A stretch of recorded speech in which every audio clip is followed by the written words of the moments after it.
A comet from another star slams into the moon. Not a gentle strike. This is an explosion that vaporizes stone, floods space with fire, and scars the lunar surface forever. Billions of fragments are hurled outward. Most rain back down, but a fraction escapes. Each grain travels at bullet speed. Invisible. Unstoppable. And that's where the real danger begins. Our satellites, the systems that keep weather forecasts running, GPS alive, and communications online, they would all be at risk. Imagine waking up to find your phone's navigation useless. Planes grounded because positioning systems have gone dark. Cargo ships without guidance.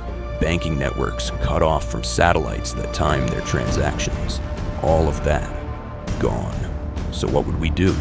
Do we fire a nuclear interceptor trying to break it apart before it reaches the moon? Do we gamble on a deflection, nudging its path into the void?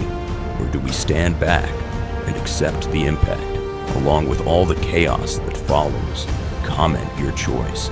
If you stood on Earth watching it happen, you wouldn't hear a thing.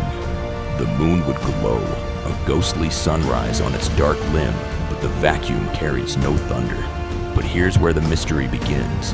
When James Webb studied this object, it didn't find a comet that made sense. The coma was flooded with carbon dioxide, almost no water at all. Natural comets don't behave like that, not ours. Not ever. What if it isn't a comet at all, but a craft? Passing through our system on its way to somewhere else, or headed to Earth. Up next, the shocking possibility.